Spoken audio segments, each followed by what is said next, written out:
2 മാസമായി വേതനമില്ലാതെ തൊഴിലുറപ്പ് തൊഴിലാളികൾ സംസ്ഥാനത്താകെ വിതരണം ചെയ്യാനുള്ളത് ഏകദേശം 450 കോടി രൂപയാണ്. ഇടുക്കിയിൽ മാത്രം 10 കോടിയിലധികം രൂപ വിതരണം ചെയ്യാനുണ്ട്. തൊഴിൽ ദിന ബജറ്റ് കേന്ദ്രം പുതുക്കി നൽകാത്തതാണ് പ്രതിസന്ധിക്ക് കാരണമെന്നാണ് അധികൃതർ വ്യക്തമാക്കുന്നത്. സാധാരണക്കാരുടെ സാമ്പത്തിക പ്രയാസത്തിന് പരിഹാരമായി ആരംഭിച്ച മഹാത്മാഗാന്ധി ദേശീയ ഗ്രാമീണ തൊഴിലുറപ്പ് പദ്ധതിയിലെ സംസ്ഥാനത്തെ 14 ലക്ഷത്തിൽ പരം തൊഴിലാളികൾക്ക് 2 മാസമായി വേതനം ലഭിക്കുന്നില്ല. ഏകദേശം 450 കോടി രൂപയാണ് കുടിശ്ശിക. ഈ സാമ്പത്തിക വർഷം 6 കോടി തൊഴിൽ ദിനങ്ങളാണ് കേരളത്തിന് കേന്ദ്രം അനുവദിച്ചത്. ഈ ലക്ഷ്യം കേരളം ഡിസംബറിൽ തന്നെ കൈവരിച്ചിരുന്നു. നിലവിൽ 8.5 കോടിയോളം തൊഴിൽ ദിനങ്ങൾ കേരളത്തിൽ പൂർത്തിയായിട്ടുണ്ട്. പുതുക്കിയ ബഡ്ജറ്റ് കേന്ദ്രം അംഗീകരിച്ചാൽ മാത്രമേ ഇനി കേരളത്തിലെ തൊഴിലാളികൾക്ക് ബാക്കി വേതനം ലഭിക്കുകയുള്ളൂ.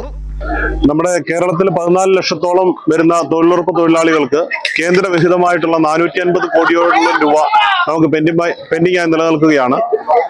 ഈ പൈസകൾ ലഭിക്കാത്തത് കൊണ്ട് നമ്മുടെ നാട്ടിലെ മുഴുവൻ തൊഴിലുറപ്പ് തൊഴിലാളികളും വലിയ പ്രതിസന്ധി നേരിടുകയാണ്. നമ്മുടെ പ്രാദേശിക ഗവൺമെന്റുകളും ഇടപെട്ടുകൊണ്ട് എത്രയും അടിയന്തരമായി തന്നെ ഈ ഫണ്ട് ലഭ്യമാകുന്നതിനുള്ള ക്രമീകരണം ചെയ്യണമെന്ന് തൊഴിലുറപ്പ് തൊഴിലാളികൾക്ക് വേണ്ടി ആവശ്യപ്പെടുകയാണ്. വേതനം ഉടനടി ലഭ്യമാക്കുന്നതിനാവശ്യമായ നടപടികൾ സംസ്ഥാന ഗവൺമെന്റ് സ്വീകരിക്കണമെന്നാണ് ഉയരുന്ന ആവശ്യം. News bureau, Udumbanchola.